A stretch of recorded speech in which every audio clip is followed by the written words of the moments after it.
Seja bem-vindo à quarta parte do livro Ponto de Inflexão de Flávio Augusto. Não esqueça de curtir o vídeo.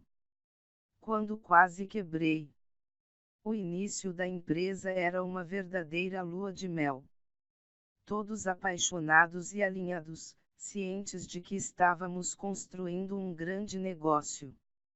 Esse sentimento fazia parte de toda a equipe pedagógica, administrativa e comercial, desde o primeiro dia de trabalho. O primeiro dia de trabalho foi no mês de março de 1995. A escola ainda estava em obras e a equipe de vendas se reuniu, sentada no chão e nas latas de tinta, no que seria nossa sala de reuniões depois da inauguração. Não víamos escombros, enxergávamos um lindo futuro. Nossos ouvidos não doíam com o som das marteladas que derrubavam paredes para executar o projeto das salas de aula e tampouco a poeira nos incomodava. Diariamente, era no meio da obra que nos reuníamos, antes de sairmos a campo em busca das primeiras matrículas. Até o dia 3 de abril de 1995, dia da inauguração, foram 70 matrículas realizadas. Isso significa que 70 clientes pagaram a matrícula antes mesmo de a escola estar em funcionamento, e o meu celular pessoal era o contato que esses alunos tinham da escola.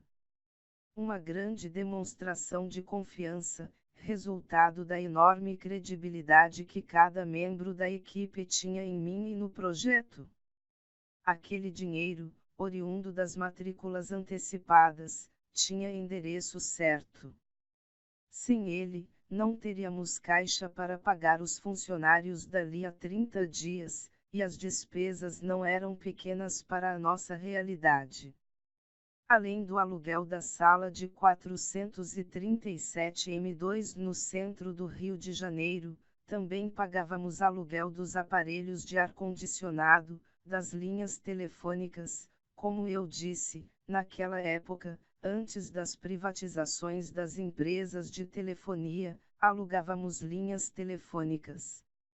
Além da folha de pagamento dos quase 20 funcionários da equipe. O primeiro ano foi um enorme sucesso. Foram mais de 1000 matrículas realizadas e os alunos satisfeitos com o resultado do curso. Em 6 meses de operação, com mais de 500 alunos na escola, além de não ter mais qualquer vestígio do limite estourado do cheque especial, experimentava uma cachoeira de fluxo de caixa recorrente entrando na conta da escola, o que impactou no meu padrão de vida de forma imediata. Estava muito confiante e tudo corria bem. Em 8 meses, decidi abrir a segunda escola da rede, dessa vez em São Paulo. O local escolhido foi a Avenida Paulista, um dos metros quadrados mais caros do mundo na ocasião. O desafio era alugar o imóvel, pois tinha apenas 23 anos de idade e não tinha fiador. No final de 1995, o aluguel, condomínio e IPTU de um andar somavam R$16.000 por mês, ou $16.000 ao câmbio da época, quando $1 equivalia a R$1. Muito dinheiro, mas não o suficiente para me assustar, já que, para dar certo, eu precisava apenas repetir o que tinha feito no Rio de Janeiro. O que eu considerava ser muito difícil mesmo era alugar um imóvel. Eu já tinha recebido algumas dezenas de nãos, alguns muito doloridos. Quando adorava o imóvel e criava a expectativa de fechar o negócio, a imobiliária me dizia que meus documentos não tinham sido aprovados. De fato, não era uma tarefa fácil que algum proprietário ou mesmo que as imobiliárias aprovassem um fiador do Rio de Janeiro, que tivesse um imóvel que valesse não mais do que 4 vezes o valor do aluguel. Um dia, eu caminhava pela Paulista juntamente com o Gerisson Carvalho, um companheiro das antigas que viria a ser o gerente comercial que assumiria essa primeira escola de São Paulo. Tínhamos acabado de receber um não em um imóvel de que tínhamos gostado muito. Eu estava mal arrumado, porque havíamos saído apenas para pesquisar novos imóveis para entrarmos em contato. Quando passamos em frente ao prédio de número 967 na Avenida Paulista, um belo prédio, o Gerisson entrou para perguntar na portaria se havia algum andar disponível.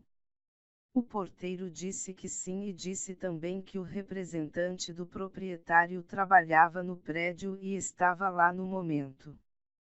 Quando o Gerisson me disse isso, vi uma oportunidade de conversarmos com alguém que representasse o proprietário, sem o intermédio das imobiliárias.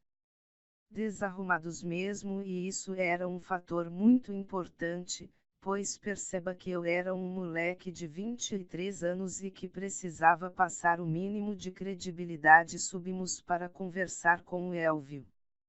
Ele representava o proprietário de todo o prédio, que alugava os andares para boas e, geralmente, grandes empresas. Foram muitos os obstáculos, mas conseguimos alugar o quarto andar do prédio. Tive de vender o modelo de negócios, mostrar a seriedade de nosso projeto, falar sobre nosso sucesso no Rio de Janeiro. Imagine que não existiam sites na internet para verificação e pesquisa, ajustar o horário do curso, negociar a mudança do horário de funcionamento do prédio, que precisaria funcionar inclusive aos sábados, negociar o valor, carência, etc. Saímos de lá com a chave do imóvel na mão, com o voto de confiança do Elvio, que foi honrado até o último dia, depois de 4 anos, pagando os aluguéis rigorosamente em dia, até que nos mudamos para um prédio que compramos na Avenida Paulista. Essa escola foi um enorme sucesso. Matriculamos mais de 1.500 novos alunos no primeiro ano e mais de 2.000 no segundo ano. A geração de caixa dessa escola foi fenomenal, o que nos proporcionou expandir o negócio para outras cidades do Brasil. Nos primeiros 3 anos, inauguramos 24 escolas, uma média de uma nova escola própria a cada 45 dias. Aos 26 anos, já contava com mais de 1.000 funcionários e um faturamento de dezenas de milhões por ano. Foi aí que, em 1999, decidimos reformatar os nossos processos. Percebemos que precisávamos desenvolver outros modelos de gestão para dar conta de toda aquela estrutura criada em pouquíssimo tempo. Contratamos uma consultoria de OIM, Organizações e Métodos, para nos ajudar no desenho desses processos e para nos ajudar a implantar um sistema de gestão que nos ajudasse a gerenciar melhor o que tínhamos em mãos. Era um modelo vencedor, porém muito cru. A intuição estava presente em tudo, mas com muito poucos dados disponíveis. O princípio era muito bom, mas a embalagem precisava melhorar.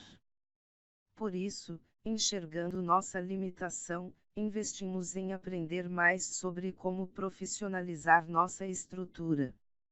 Eu e Luciana decidimos que não abriríamos escolas em 1999. Era tempo de organizar a casa e consolidar o que já havíamos inaugurado. A maioria das escolas iam muito bem, outras performavam extraordinariamente bem e 2 ou 3 precisavam de atenção e aportes mensais de capital. No geral, tínhamos uma operação positiva.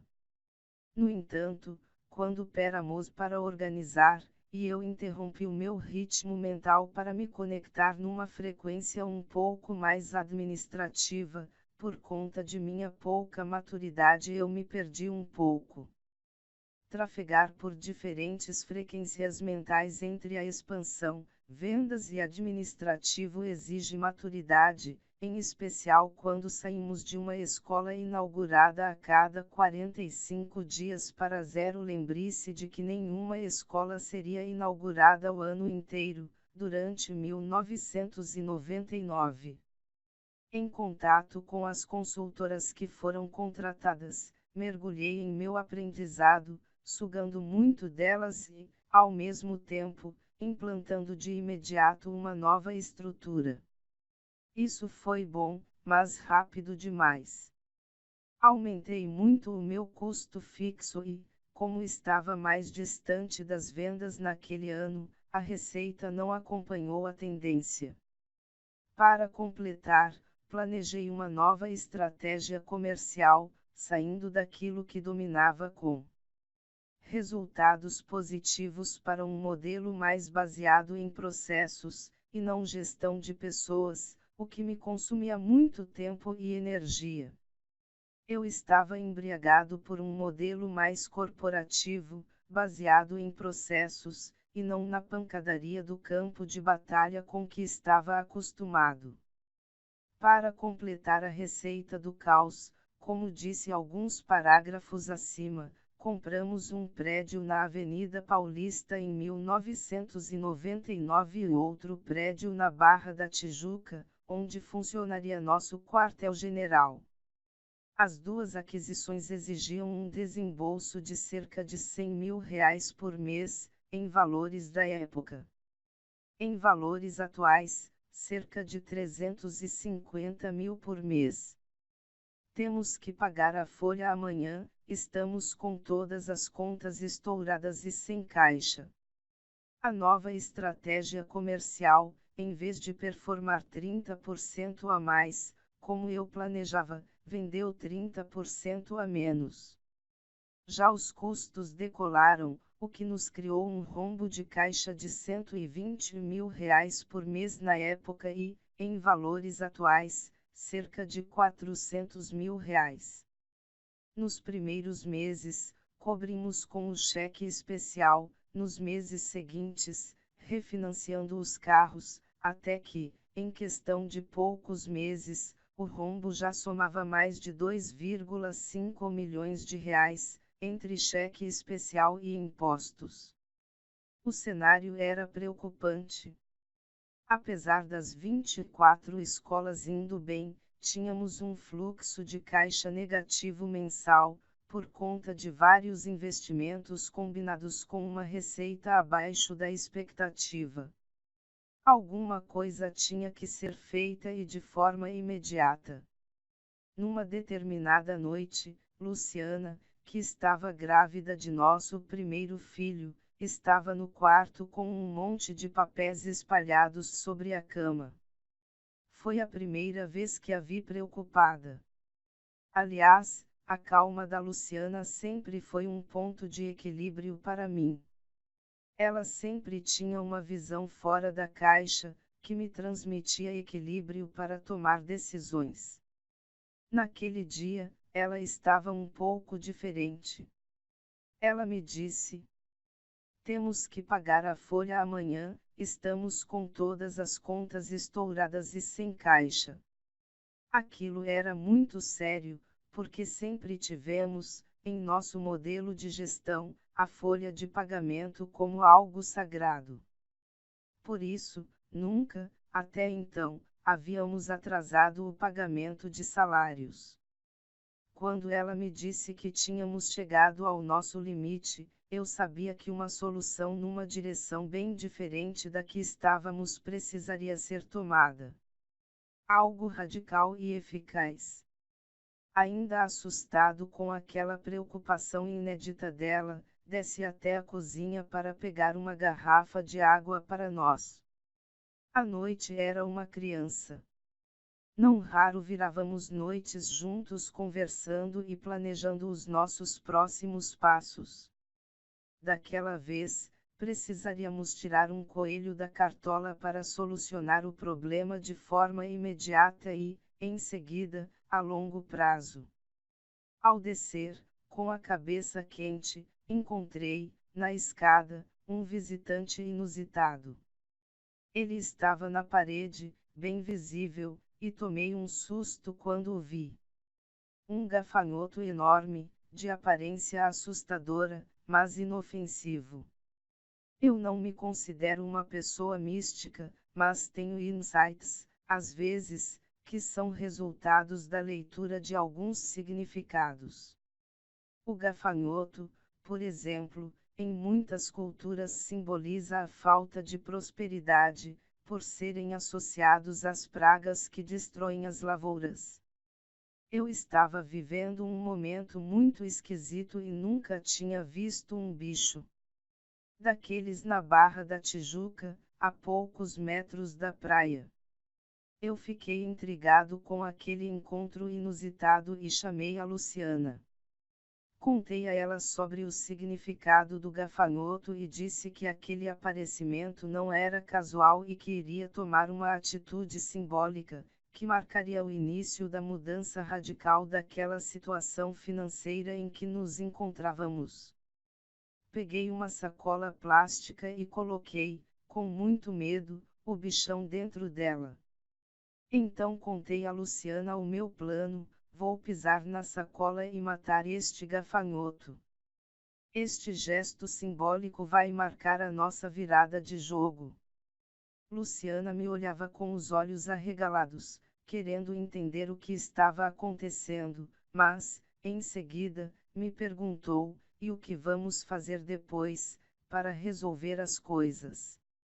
Expliquei para ela que eu não sabia, mas que era muito importante que eu consumasse aquele ato.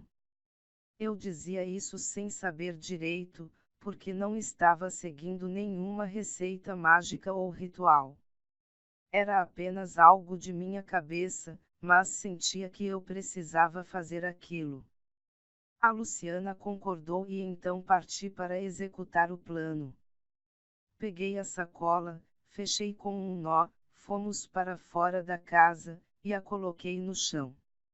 Em 1999, não tínhamos smartphones para filmar cada coisa que fazemos e que achamos importante, mas tenho essa cena gravada em minha memória. Como a sacola era transparente, dava para ver os olhos esbugalhados do gafanhoto, como se estivesse pressentindo o seu fim. Eu olhei para o bichinho, fiquei com muita pena e disse: cara, eu faço cagada na empresa e agora eu vou matar o bichinho. Que culpa ele tem? Eu disse essas palavras com muita pena dele e estava propenso a recuar. Nessa hora, a Luciana segurou no meu braço, olhou nos meus olhos, do jeito que só ela sabe fazer e disse: Flávio, se você veio até aqui, você deve ir até o fim. Amanhã, será preciso firmeza para seguir em frente com nossas decisões. Eu concordei e pisei na sacola. Ainda me lembro do barulho do corpo do gafanhoto estourando como uma barata. Foi o fim daquele bichinho inocente e o início do fim de nossos problemas financeiros. Não porque matei o bichinho. Não há nada de real nisso. É simbólico e explico a seguir. Voltamos para o quarto e viramos a noite trabalhando num plano de ação para conseguir reverter o quadro.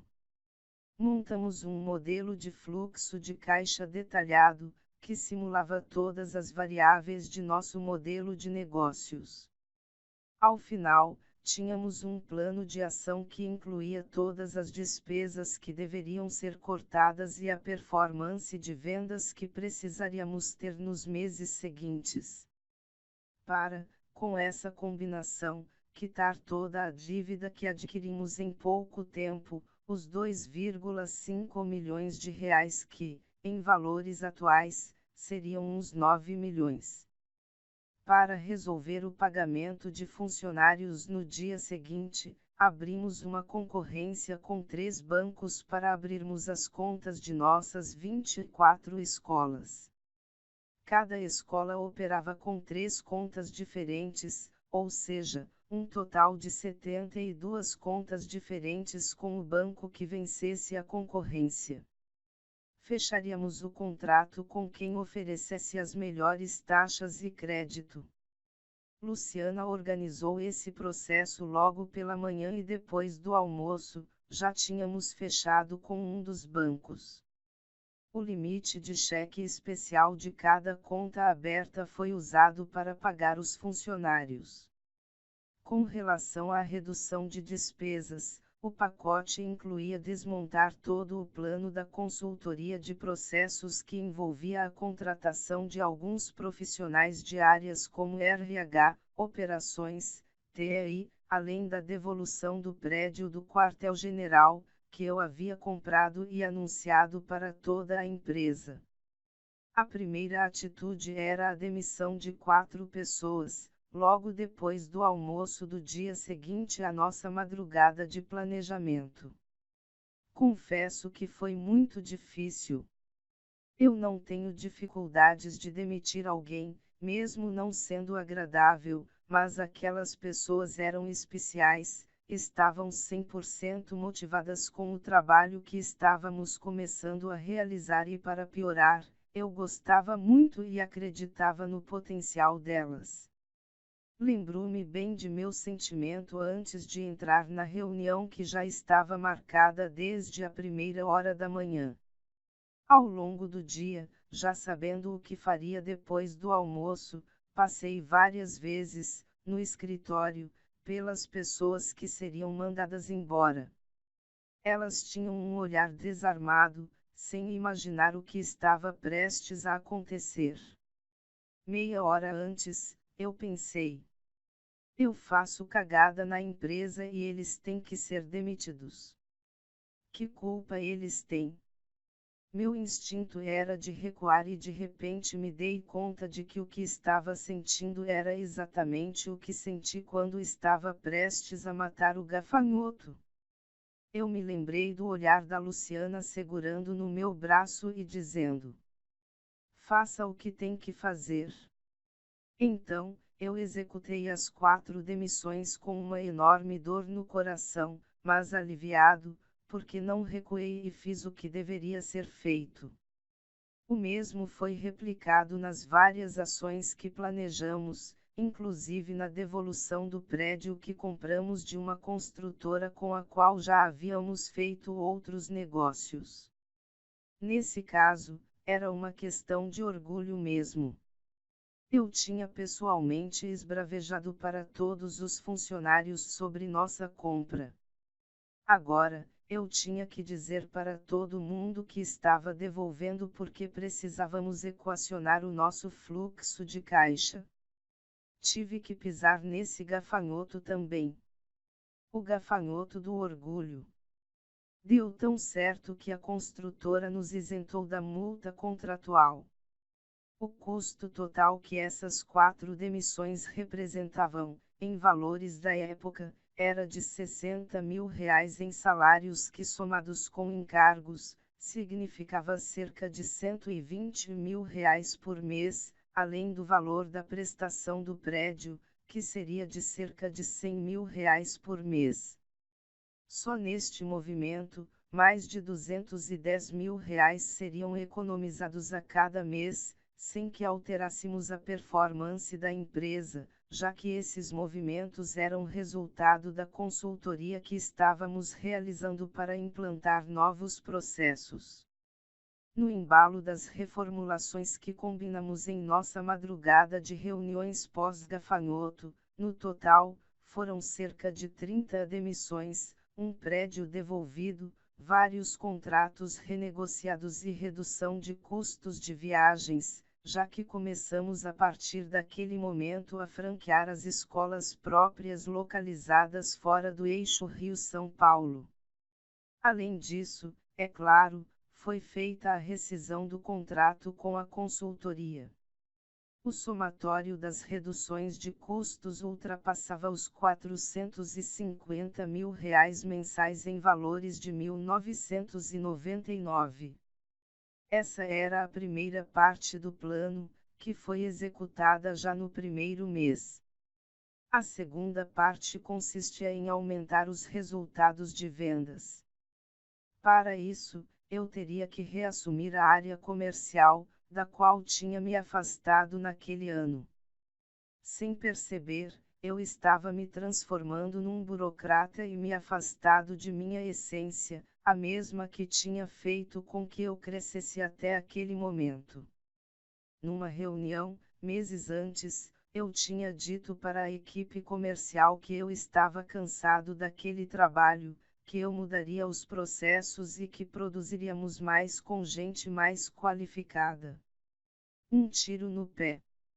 Um devaneio praticado por muitos empresários que, depois de alcançarem um mísero sucesso, permitem que isso suba a cabeça e se dão ao luxo de ficarem de saco cheio de fazer a sua obrigação. Infelizmente, foi o que aconteceu comigo. Eu convoquei toda a minha equipe comercial para uma reunião. Veio gente das 24 escolas de todo o Brasil. Fui direto ao ponto. Abri o jogo e disse: eu errei. Desprezei o que nos trouxe até aqui. Eu me dei ao luxo de ficar de saco cheio do que nos fez ter o sucesso que conquistamos. Eu me tornei um burocrata.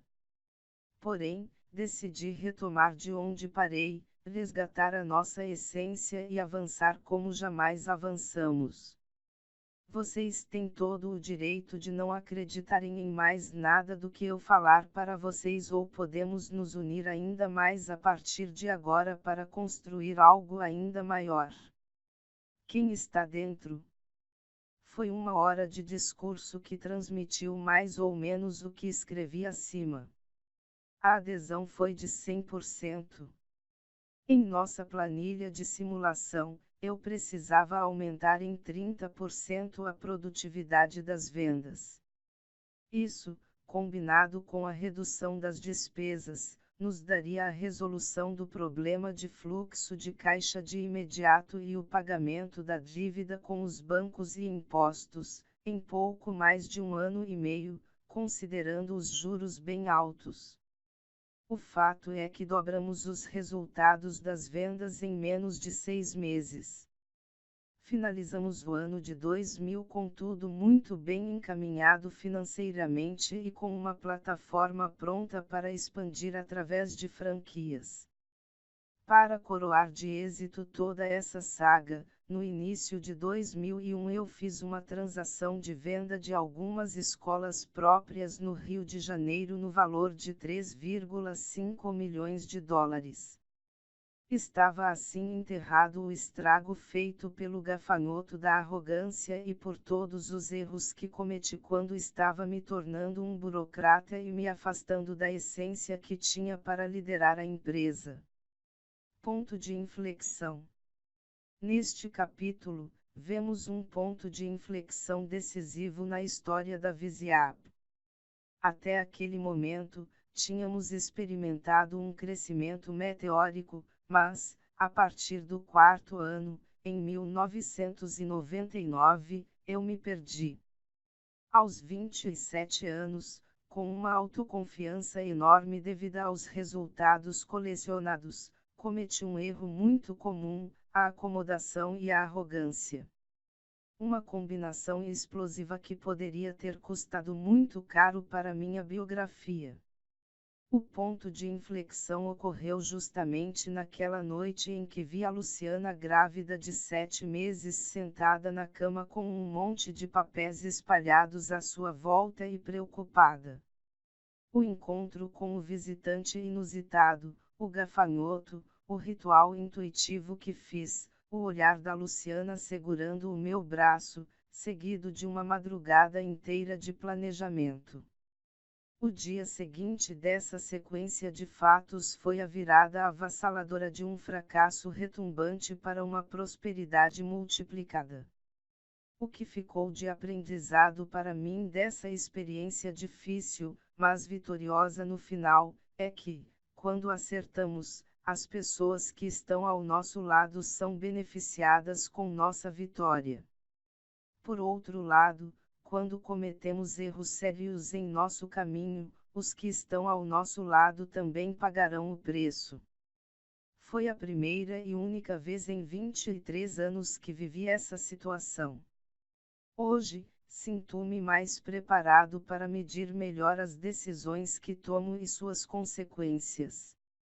Outro aprendizado é que, para executar o plano de virada que eu e Luciana projetamos naquela noite, eu precisaria de muita coragem e humildade. Precisaria, além de tomar medidas duras, assumir os meus erros para minha equipe, reconhecer o meu desvio e recuar em decisões tomadas, desapegar-me de bens e status, bem como passar por tudo isso feliz e consciente de que estava dando 10 passos para trás a fim de avançar milhares de passos a curto prazo.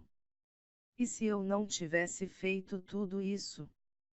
Talvez eu não estivesse aqui escrevendo este livro e não tivesse vivido muitas outras coisas que experimentei nos últimos anos.